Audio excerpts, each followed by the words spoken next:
Our speaker today is Faatimah Mohammed. She's been gardening since childhood, beginning with backyard grapevines in New York to teaching her children to grow vegetable crops in Georgia, and finally to trading hot peppers with neighbors in Trinidad. She currently tends a plot in Chinkapin Community Garden in Alexandria, where she grows vegetables, herbs, houseplants, and native plants that are reflective of her Caribbean roots.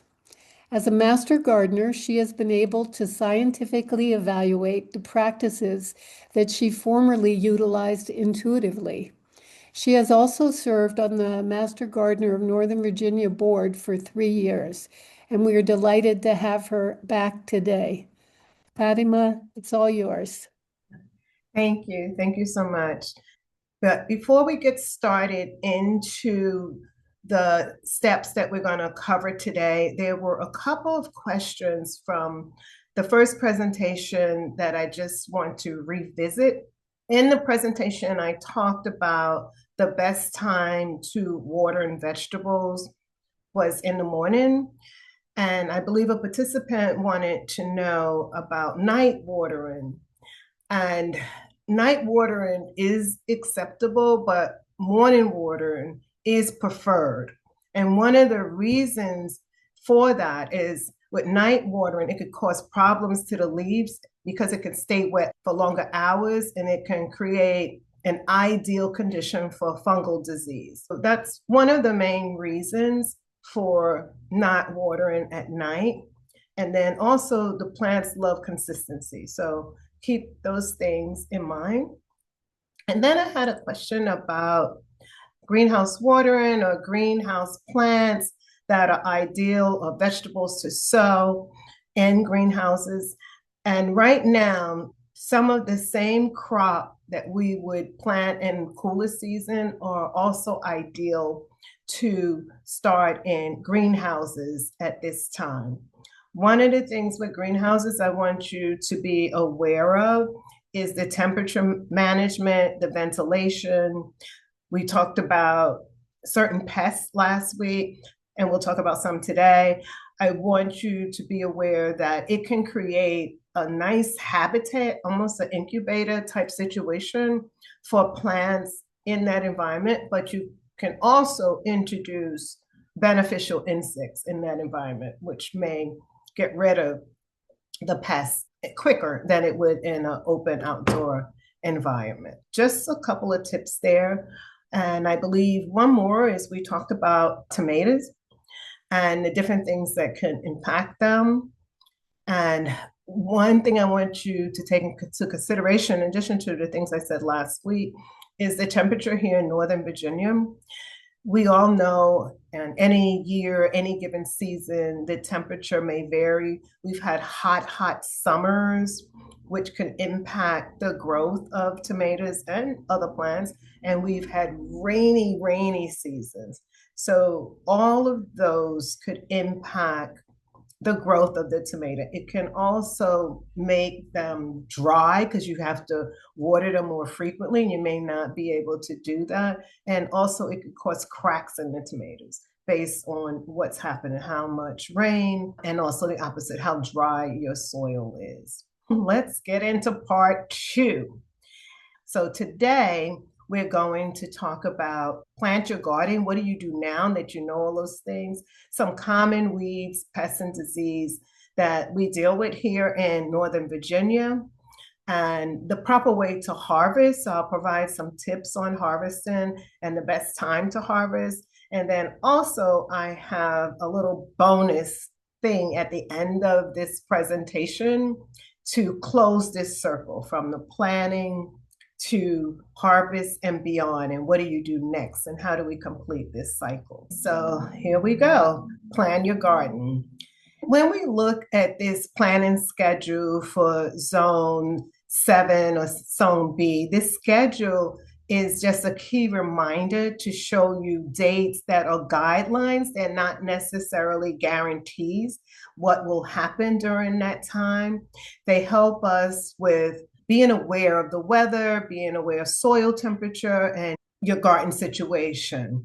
So examples of some of these plants on this chart, when to get started again, like right now is the ideal time to get started with peas, your leafy vegetables, spinach, kale, collards, and also to start preparing your soil even more so to begin to bring your seedlings out eventually after you harden them off, which means you're bringing them out for a couple of hours, taking them back in, bringing them back out again until they get acclimated to the temperature of the environment.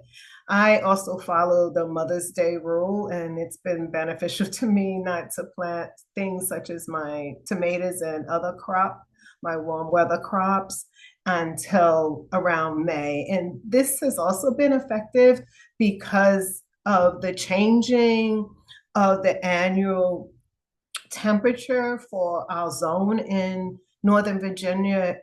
For at one point we were primarily in 7A, 7B. Now we're in 8A also. So what that basically does is expand the growing period that we have. On this particular slide, it shows you the zones for Northern Virginia. And what it is, I overlap these two circles so you can see the type of transitional areas and what takes place. And just keep in mind that soil temperature is important as you prepare to plant your vegetables. This is another way to look at soil temperature for seed germination. With the optimal temperature range for most cool season staples begin from around 45 to 50 degrees Fahrenheit, or if you use Celsius, 7 to 10. You can see why delaying sowing in a cold spring makes sense for these vegetables. Almost similar to what we have right now. And I still feel that it's the beginning of winter sometimes here. And we look forward to some warm weather next week. Warm season vegetables favor a minimum temperature around 60 to 70 degrees.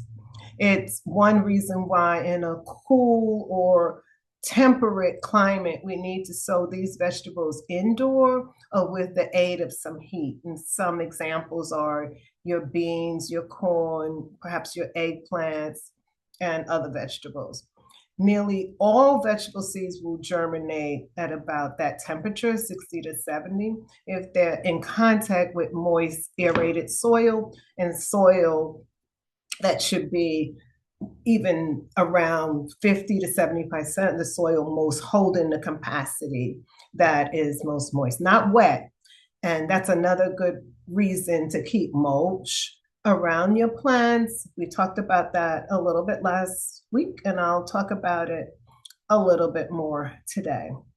So this planting chart you can use to view as a guide to also as when you plant some of the most common vegetables. And in April, you can begin the process of start planting some of the outdoor crops, such as your tomatoes and peppers. Those are some of the most common vegetables that beginner gardeners tend to plant. So hopefully by showing you different charts, you can use different means that make sense to you or that you can relate to as to how you plan for your vegetable garden. I hope that these different visuals will have a positive impact on your gardening this season. Seed packaging, if you're planting seeds, it's important that you read the package and follow the instructions. This is very important if you're new to vegetable gardening or even a veteran. For example, veteran gardeners may have experienced challenges such as lack of germination. It may be due to the depth of the seeds, the soil temper, or perhaps too little or too much moisture. So every year you learn something new. I learned something new just through experimentation with my garden, or I learned from my fellow gardeners. So now let's talk about some ease of transplanting information. You could purchase from garden stores or obtain from other gardeners, or you could grow on your own. If you're purchasing transplants, remember to look at the plant to check the health of the plant. I tend to take it out of the container or turn it upside down so I can see how the roots are established. I also look at the leaves and also look at the stems just to see, are they strong, are they weak? And those are the things I check. And it may take me a minute to find the actual plant that I want. You should check for insects too on the bottom of the leaves. Turn the leaves upside down and see if there's anything there. Also, let's talk about, I'll give you an example of the eggplants. It's ready for transplant when they're 3 to 4 inches and have at least 4 leaves. Transplant early in the morning is also beneficial as opposed to the hot heat of the afternoon. And you should make sure that you water the soil, not overhead water, but water the soil, and also provide structure and support when your transplants opposed to later on, meaning I've transplanted tomato plants before where I didn't provide structural support, and then I come back later and do it, and I have lost some tomatoes or broken stem here and there. So do it at the same time in which you transplant your vegetables. And again, add mulch because it will keep the moisture, but it will not allow it to necessarily be overly moist where it can lead to disease. Okay, I talked a little bit just now about hardening off. So the purpose of doing that is to avoid the shock factor to the plant as you transplant them. You need to take time doing this by gradually introducing the transplant to the outdoors. The temperature in your home is very different to the temperature outside. You can take your plants out for a couple of hours. If you purchase your transplants from a plant store, they most likely have already gone through hardening. So just knowing the difference between the type of transplants that you're going to be transplanting. So pay attention to the depth in which you are planning your transplant. Okay, and that hardening off should probably last about a week to 10 days. And when you're ready to put the transplant in the ground, make sure the soil is loose in addition to watering. All right, so let's talk about different ways in which you can plant with rows, bands, and mounds. So rows are traditionally process of planting seeds or seedlings in a straight line. You have more control over compaction. This method is mostly used for our leafy vegetables like our kale, our chard, and spinach. You can also use a cedar, but I prefer to just get on my hands and knees. I have that kneeling bench I talked about last week in my garden, which you can kneel on, or you could turn it upside down and it becomes a bench, and just get into my Zen mode and start putting the seeds in the ground. It's a lot of fun. And yeah, just relax as you garden, okay? Band planting is a technique where seeds are sowed in narrow strips. The bands rather than the rows allow for good root development and is ideal for areas or regions with high rainfall.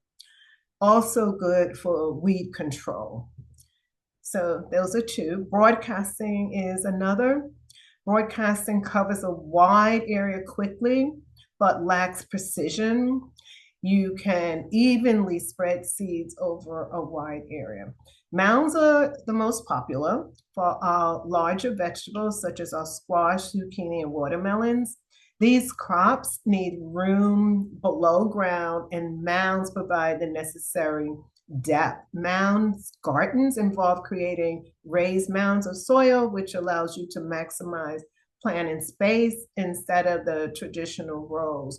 So if you go back to things we talked about last week, we talk about what type of root system plants have and the importance of you knowing the depth or how wide or how tall things you are planting and providing the right environments for the plant so you can end up having a very good produce to harvest.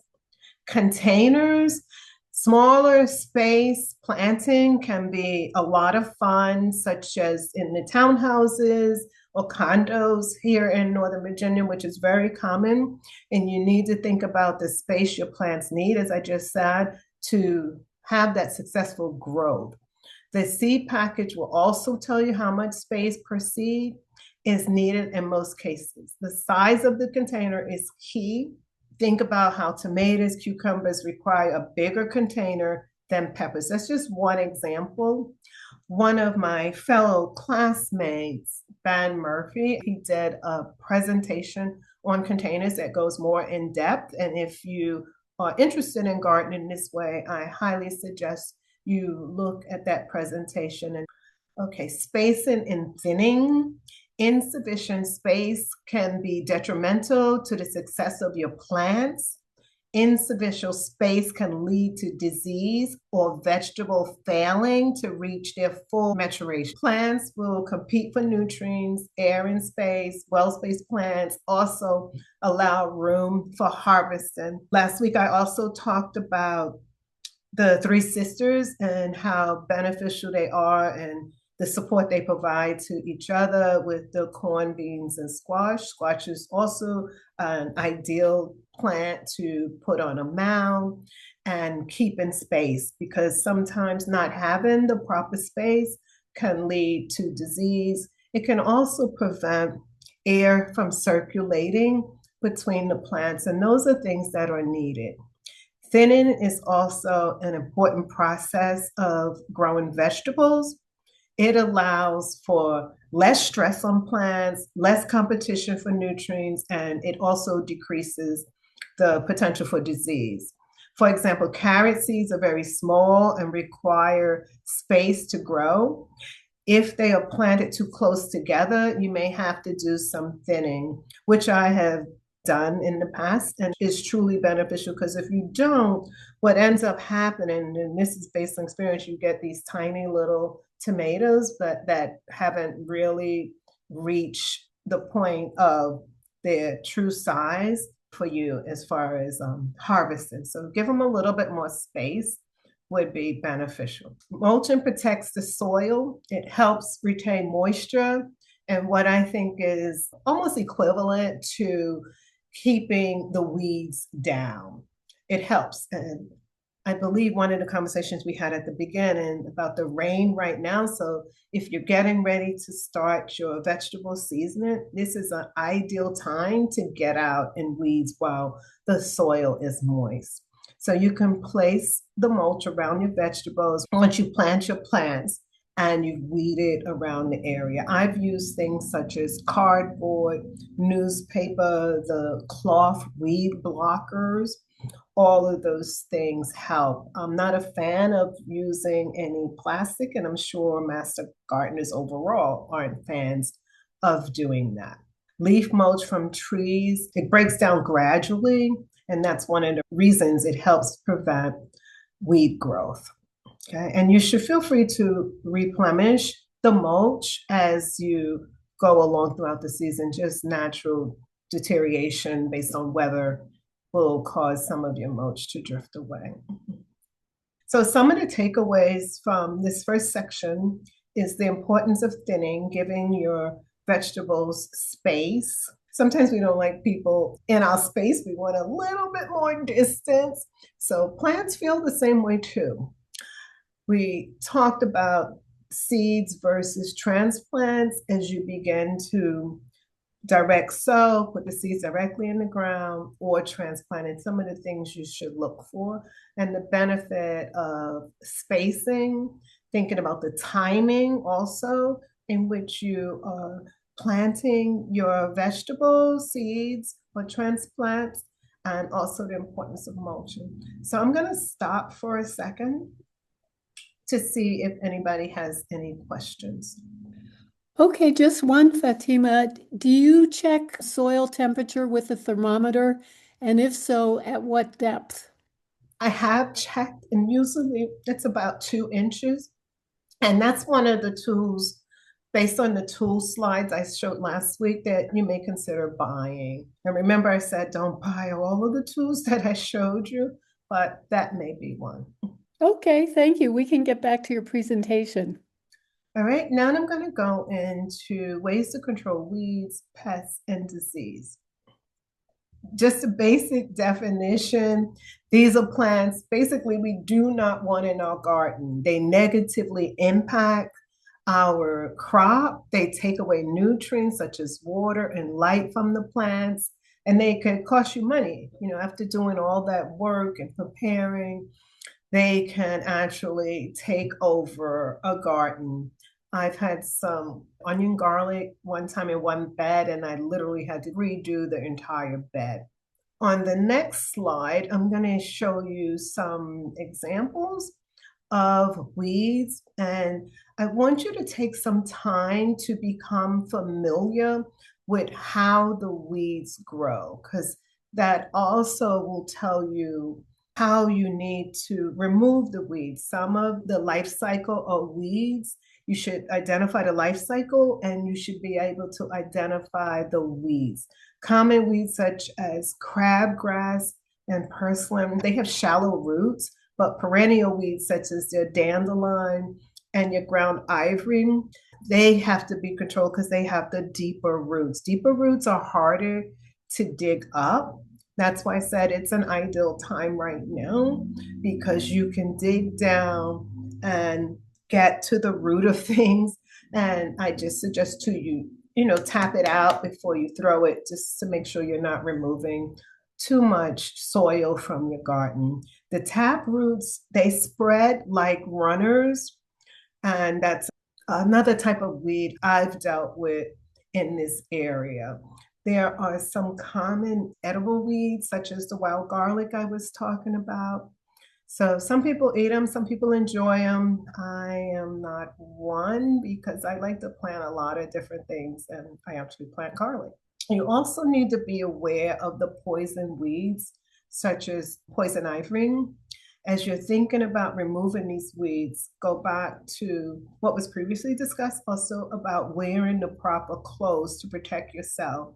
And when you get home after doing that weeding or just gardening in general, you should make it a habit to remove those clothes and shower immediately, just to prevent you from suffering later on just due to contamination.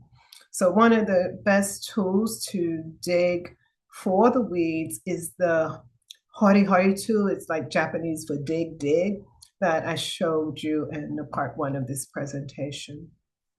Okay, so now I'll go over just some tips for controlling weeds. The first step is to control them. What you need to be able to identify what they look like so that you are really removing the weeds and not something you've planted. I've done that before, and I look at it and I think it's the weed, and I actually pulled up something I wanted to grow.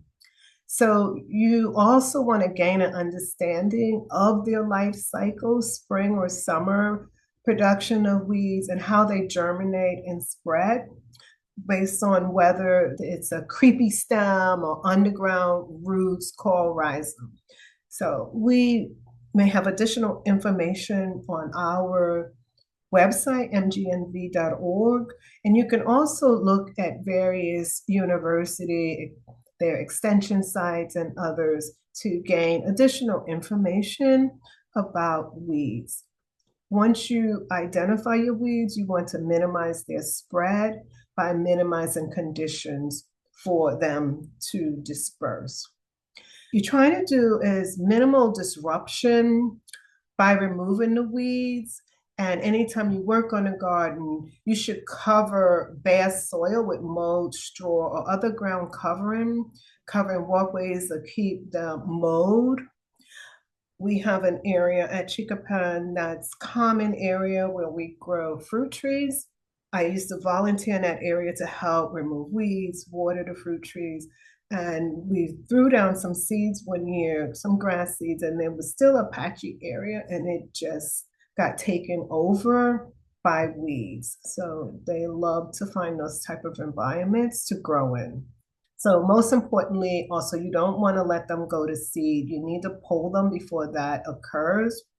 And this is another practice to prevention. So that is key. Prevention is critical to several things: prevention of weeds, prevention of disease, prevention of pests.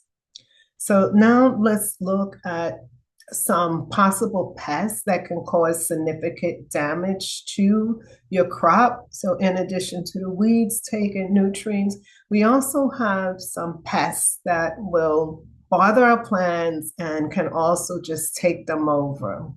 And you also don't want to treat these pests without identifying them first.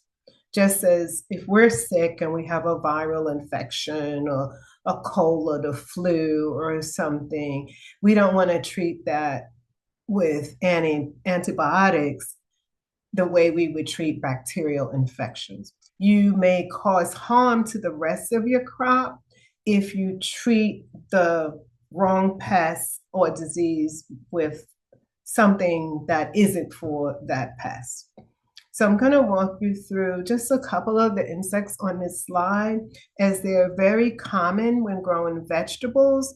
If they are left unchecked, it can become a real problem. From personal experience, I've encountered most of the pests on this slide. And you also have to know they can also immediately destroy your crop. I've had the squash bug one time and I thought, oh, I could wait till tomorrow. And I came back and let's just say my crop wasn't in a good position. Bean beetles, the larva and the adult feed on the underside of the leaves between the veins, removing the lower epidermis of the leaf. Remember I said when you are purchasing seedlings from plant stores, you should always look at the bottom of the leaf to make sure you're not taking home something to introduce into your garden that will not only impact that particular plant, but the other plants in your garden. All right, the harlequin bug, they feed on broccoli, cabbage, mustard greens, kale, radish, and occasionally some other vegetables. You can hand pick them off. Mature female will lay about 12 barrel-shaped eggs in clusters. If you look at it, you can see them all clustered up together. The eggs are easily distinguished by their black and white hoop pattern, depending on the temperature. Eggs will hatch within 4 to 29 days. So just be on the lookout and begin to understand the cycle and identification. The squash bug, as I talked about a little bit, they have a similar life cycle to some of the other pests. They hide in the weeds and lay eggs. They love summer squash, zucchini, and also your winter squash. They hide under the leaves. They're a dark or gray type insect, and they crawl on that underside of the leaf. And that's one in particular I was talking about. You know, you may think, oh, I just pulled a couple leaves, that's going to solve it. No, they can really do some damage to your plants. Egg clusters are difficult sometimes to hand crush, so tear out the portion of the leaf and destroy it. With cucumber beetles, plants can also start to look wilted, and they resemble like a bacteria wilt, which is a disease by the cucumber beetles. The aphids on this slide, they tend to cluster on tender new growth, such as plant sap, and this causes your leaves to curl. It has a sticky honeydew type feeling on it, and they reproduce quickly. So early detection is very important. A few aphids can become hundreds in days. So look for natural predators to enter into your garden, such as lady beetles that could help. Whiteflies, they tend to flutter in a cloud when they disturb the plants. They feed on the underside of the leaves and cause like this yellowish stunting of the leaves. They thrive in warm, shelter spots. Stress or overcrowding can also make your plants susceptible to this type of pest. You're creating the perfect environment for them, and they will stress your plants. So remember, good spacing, good airflow, and watering properly will reduce outbreaks. Not every insect is a problem, so many of our small insects are neutral or beneficial. So it's important to identify those insects. Practicing an ounce of prevention is something you always want to do as opposed to having to treat your vegetable garden. You should revisit some of the best garden practices discussed early on, such as proper watering, proper air circulation, and not overcrowding, mulching, and not leaving bare space. Make a decision as to what you want to grow and research the space that they need to be successful. You can also research ways that you can diversify your garden with flowers that will attract pollinators and beneficial insects because they help to prevent plants I'll talk about here, and I'll probably talk about it again later, are sunflowers, lavender. I'm visualizing my garden, and marigold. Those are things I plant around my garden. And what they do is bring the beneficial insects to my garden that also, I truly believe, play a key role in prevention. One method is also to rotate your crops, not planting them in the same location from year to year. And rotation, usually others say it should be about 3 years, but you know your space, whether it's in the ground or you're gardening on a balcony or a deck or something, that may vary, but that also plays a critical role. One thing additional I would say, if you are growing your plants in containers and some type of disease or pest has taken over your plant in that container, when you clean it out, make sure you clean it out thoroughly because you don't want anything left that may impact the new plant that you're going to put in that pot. Let's look at the hoverflies. The hoverflies look like little bees, but they don't sting. They hover in place and they dart around your flowers like this. Their larvae are powerful aphid predators. A single larva can eat dozens of aphids. So yes, I like them. The adult pollinate when they feed on nectar and pollen. They support your fruit set of vegetables and herbs. The parasitic wasps. These wasps are tiny and harmless to people, but deadly to pests. They, again, target the aphids, caterpillars, and whiteflies. They lay eggs inside or on the pests, and they stop them from the next generation. If you see aphid mummies, that's a sign that they're working. Your good little insects are helping you. Lady beetles are classic garden helpers. The adults eat aphids and mites and soft body pests. They attract to flowers such as herbs like dill and fennel. A reminder that these plants support predators. So the lady beetles are classic, and I think everyone should plant plants in their garden to attract the lady beetles. When we recognize the beneficial insects, we avoid unnecessary spraying and let nature handle much of the pest control, which is the best way. Because as I said, you don't want to introduce something to your garden that's not necessary. These are some links that we have on our website or from another university extension office. Penn, some of my favorite, just to learn and research, or Penn, of course, Virginia, and North Carolina is one of my favorites, and Cornell University in New York. My next slide is one of my favorites because we get to talk about some common garden visitors. Ugh. Okay, so my least favorite common visitor, of course, are the snakes. But most of the snakes in our garden, they're harmless and they actually are helpful. They emphasize they eat voles, they eat mice, they eat slugs, they even eat small pests that damage your vegetable. So if you see one, just give it its space and let it continue to do its job. Another common visitor are dogs. In Northern Virginia, dogs are very common, but they're not pests. but they can accidentally damage your beds. So you should probably think about simple barriers or design paths that help keep them out of your planting area because they can trample seeds you just put in. They could also cause some compacting of soil. So you want to make sure you love your pets and you provide an environment for them and an environment for your plants. Squirrels are very common also. They are curious and they may want to dig beds, especially where soil is loose.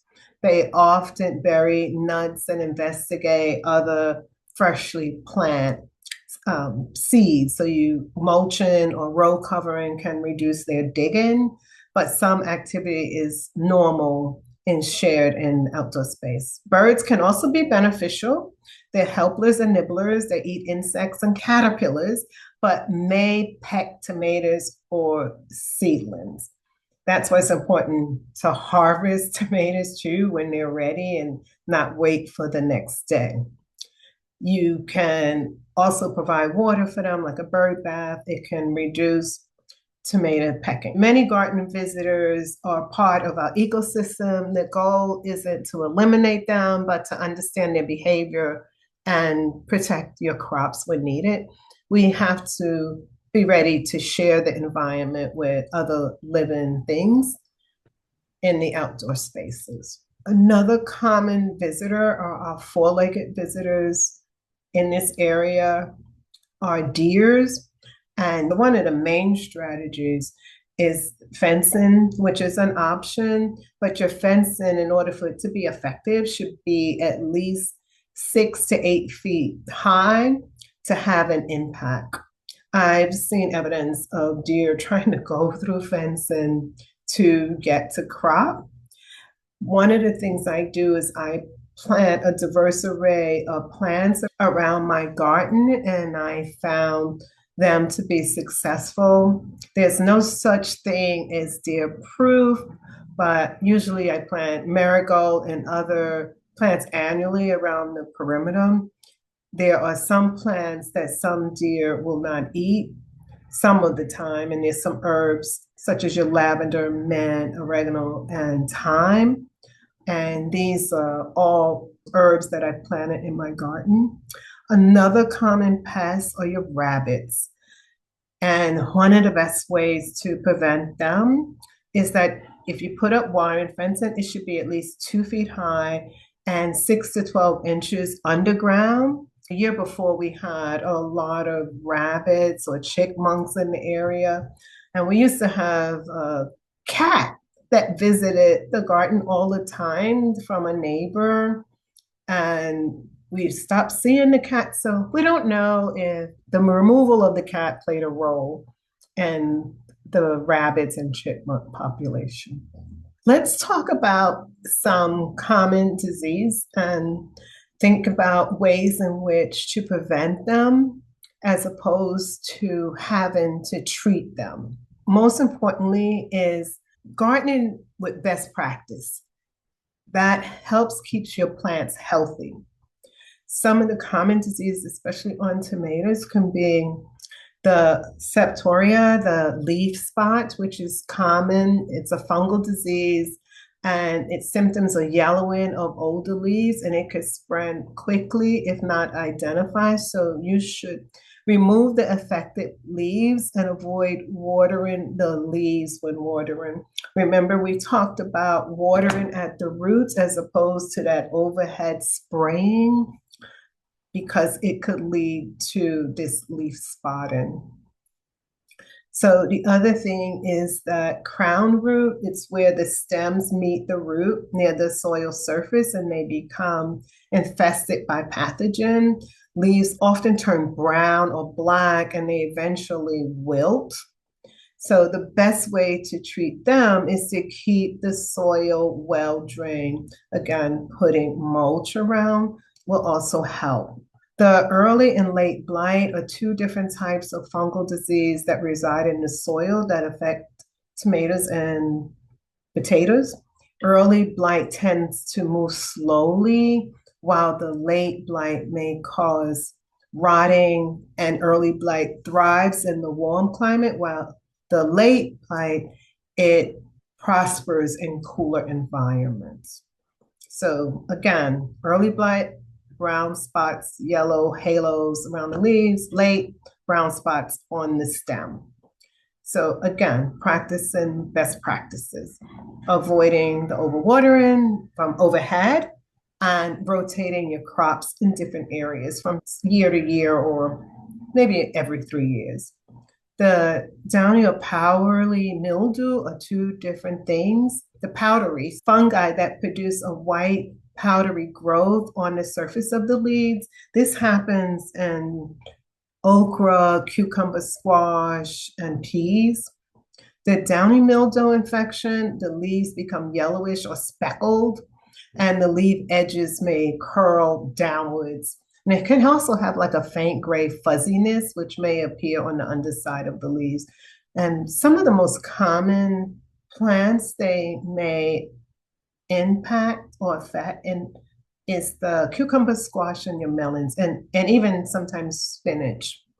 To fight the mildew, you should keep in mind early detection and fungicide application. You should use our pest management guide. On the handout, there's a link to the pest management guide. You should investigate the actual pests with identification, actual disease. All right, overall, you should buy disease-resistant varieties of plants. You should check like the EDU sites for information on how to reduce the plant disease. And you should refer back to the tools in part one of this presentation. You may also want to purchase a moisture meter, which someone asked earlier, and a rain gauge. Remember, an ounce of prevention will have a positive outcome on your vegetables. So some of the things that I'm repeating, I think it's really good to hear it multiple times because especially if you're new to gardening, perhaps you'll keep in mind some of these best practices, such as plant spacing to promote proper air circulation and also prevent disease from spreading. So be aware and know where to get help. Here are some additional resources. I have North Carolina Extension on here, one of the spots I like to go to, Virginia Tech is on here, and then also the pest management, like a fact sheet that you can reference. Some of the takeaways about weed control and pests are removing the weed, not leaving bare spaces, covering mulch around your plants. Pests and disease, the key thing first is identification. And even before that is prevention through good gardening practices. And once you identify it, knowing how to treat that particular disease or that particular pest, because you do not want to introduce other things to your garden that aren't needed. I'll pause here for any questions. Thanks, Faatimah. There's one question about leaf mulch and whether there is a concern that it might carry fungal disease. That can always be a concern. If you're buying it in the bags, you should check it before you put it out in your garden. I've used leaf mulch that's donated by the city of Alexandria in my plot. And I've also purchased mulch and I just kind of put it in the garden and say, oh, I'll do that later. Or I don't need it right now and I'll use it later. And I'll open the bag and I'm like, oh, really? And I spent all this money. So yeah, you should always check because that is a possibility. All right, now we move on to the joyful part. All of this is joyful, but the part of reaping what you sowed, the harvest and making sure you harvest at peak quality. So when to harvest. In the first part, we talked about perhaps journaling, what you want to do, beginning to think about what you like to eat, what you want to grow, and sometimes less may be best. So now that you've done all of that, and you can refer back to your journal and some of the charts introduced in this presentation about the harvesting time, because you want to harvest at the right time, and you will obtain the best nutritional value for your plants, and your plants will continue to produce. So I'm going to talk through just a few that are on this slide. So, for example, one of the most common things new gardeners plant are tomatoes again. So, you need to harvest when they reach their full color for the variety. So, if they're supposed to be red, yellow, orange, or purple stripes, color is one of the best indicators of flavor. Fruit should feel slightly soft when gently squeezed, not hard. You can pick early if pests or cracking are an issue. Tomatoes will continue to ripen indoors on the counter. And earlier, when I talked about the cracking, that was due to watering, the amount of water, amount of rain or heat. And one of my fellow master gardeners encouraged me to harvest my tomatoes sooner and put them on the windowsill. What that did was avoid them from rotting or cracking so much. And it also allowed for more tomatoes to grow. So those are some good times to harvest. You should avoid leaving fully ripe fruit on the vines too long, as it can attract pests and can split after rain. That's what I was talking about. And it can also encourage things to come to your garden once the fruit or the drop to the ground. So you really don't want to do that. So peppers, sweet and hot. Harvest sweet peppers when they are firm and glossy. Green is fine, but flavor deepens as they turn red, yellow, or orange. Hot peppers can be picked at any mature size, but heat increases as they change color.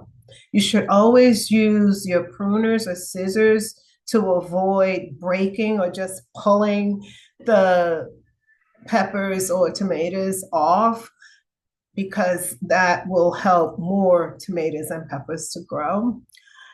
I encourage you to harvest also the fruit when it's small, about 6 inches long, for best tenderness and flavor. That's for your summer squash.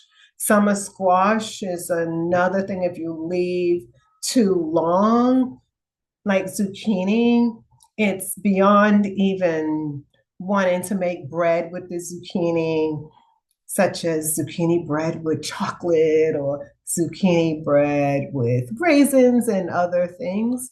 Remember not to leave it too long. You should check your plants daily, because things such as squash can double in size in 24 to 48 hours. This can also happen with okra. I tend to harvest okra when it's at, a decent size, because I've left and said, oh, I'll get it the next time I come to my garden, because I'm traveling to my garden. And I come back and it's longer, it's woodier, and really not edible. You should check daily if possible.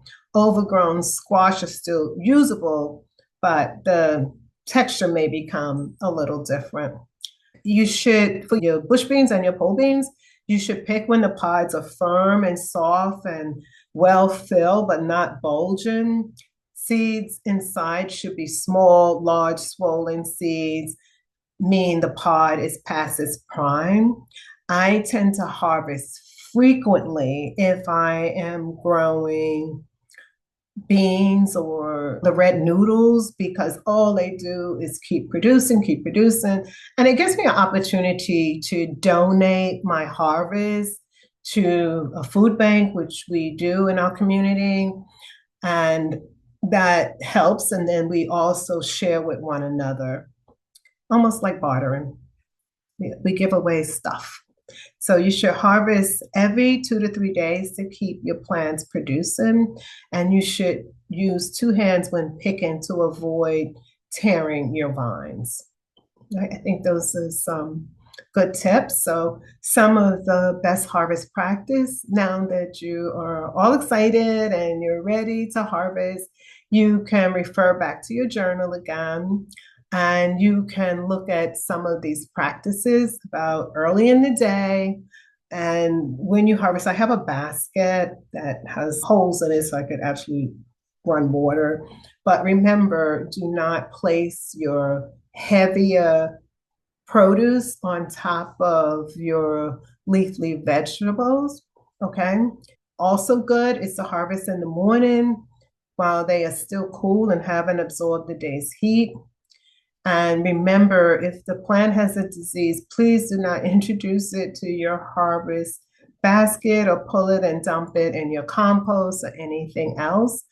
And learn about the perishable vegetables, how to remove any excess soil, bring the plant into the house immediately and wash off any remaining soil or debris, and refrigerate those vegetables that require cool storage. Some vegetables, such as carrots, may need to be stored at 32 degrees Fahrenheit. Winter squash and watermelon, you should wait until the stem is dry to start to look brown before you harvest them. When you harvest your young vegetables, they're more tender. Sweet peppers tend to taste better when they mature. As a general rule, if the veggie looks ready to eat, it probably is. Keep that in mind. If you're growing lettuce and kale, you should pick from the outer leaves, and then the plant will continue to grow. You can find harvesting guides online or on the seed package, and that will help you with your best judgment. Some additional tips, again, don't yank, tear the crop with your hand because, as I said, you can cause damage.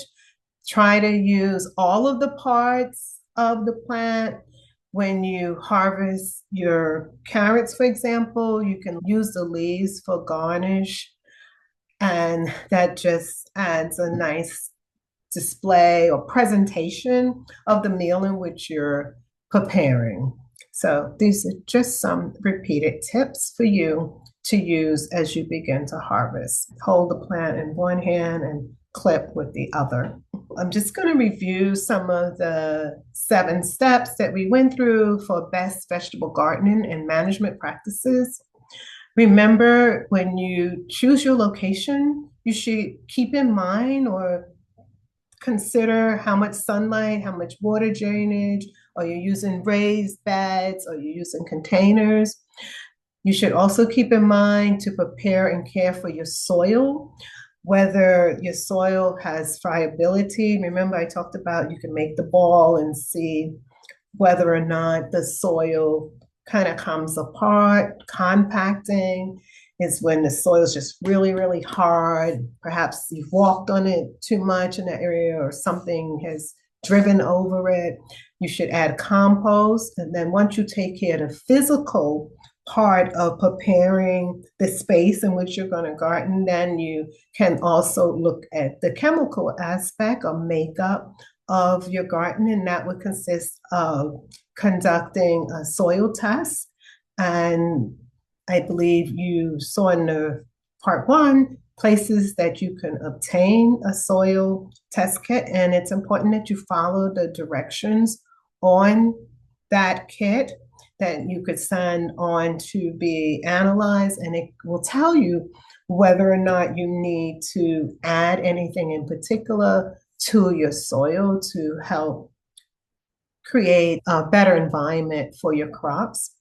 You have the examples of different layouts and selecting your vegetables and the planning chart and different designs or possible support structures that you can use to increase your yield. We went over 4 different ways to obtain your seeds or plants. You can do direct sow, you can buy them. We talked about the equipment and the supplies that are needed. When you plant your garden, keep in mind the spacing, thinning, mulching, and whether you're using seeds or transplants. And avoiding weeds by setting an environment in which weeds cannot come because you have taken care of bare space. You haven't planted things too close. You've kept in mind prevention and identification with your pests, weeds, and other disease. And know to harvest at the peak quality time of the plant. Go back and look at the package. Your eye is a key indicator, it's the first indicator whether something is ready. So, those are just some additional reminders of the things we went over. And at the beginning of this presentation, I talked about a bonus slide. This is my bonus slide to you of closing the circle of 360 degrees with plant and vegetable gardens. First, we did the introduction of the environment with the soil, and we went through the whole cycle of what takes place in that scheduled cycle from what you need to plant, when you need to plant it. So now that the season is over, at the end of the season, what you're doing is you're setting the stage for next year's success. So it's all about cleaning up. Cleanup isn't just tidying, it's removing diseased plants or making sure you're using disease prevention methods and you're building on your soil. You need to be able to think about the pathogens, the blight, wilts, mildew, and how you cleaned up your bed to avoid those cycles from repeating. Compost only healthy material, discard anything diseased, reinforce the compost pile. Remember not to put the diseased plant in your compost because all you're doing is reintroducing it to your garden. You should remove the weeds before they go to seeds. Because it will create additional weeds for your season. So this is a big payoff that you do this when you're kind of towards the end of your season, the beginning of the season, throughout the season. Lightly loosen the soil surface to improve winter water infiltration. That will help with your soil so winter moisture can penetrate and the soil organisms stay active. You can add a layer of compost or aged manure to rebuild nutrients. I have, for several years, added horse manure in the close of the season time. And I could come back, and when I start to work my soil, I tend to see more worms, and the soil is just really good to work with. And it's good to give it a rest. You can add that layer over your soil, okay? Protect the soil, again, with mulch or cover crops. There are different cover crops that gardeners use. I tend to use horse manure. I've used red clover in the past. I do not like using the weedy stuff because I just find it so hard to remove, but several gardeners love it. And these things act like a protected blanket over the soil. You need to clean and store your tools so they last longer and work better next season. It's always important to have sharp, clean tools. It also makes your gardening easier and it reduces disease from spreading. So take a moment to record what worked and what didn't work.